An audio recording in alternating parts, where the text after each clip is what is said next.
রোগ হওয়ার মূল উৎপত্তি হলো এই যে আমাদের পেট আর আমাদের জিহ্বা।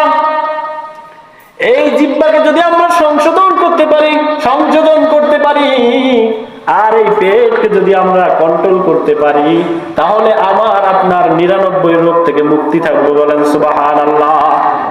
বলেন তোমার নবী কি এমন আমল শিখিয়ে দিয়েছেন? হ্যাঁ, সাহাবীরা বলতেছেন আমার নবীজি বলেছেন খাবারের সময় আগে 2 গিলাস পানি খেয়ে নিতে বলছেন।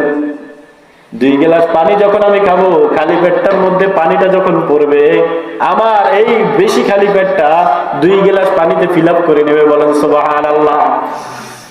এবার নবীজি বলেছেন পেট পুরে খাওয়া যাবে না, 3 ভাগ করে 2 ভাগ খাবো। তাহলে পানিতে 1 ভাগ, আর 1 ভাগ খাদ্য, 2 ভাগ, আর একটা অংশ খালি রেখে দিব। ডাক্তারের কাছে আর যাওয়া লাগবে না। বলেন সুবহানাল্লাহ। পেটের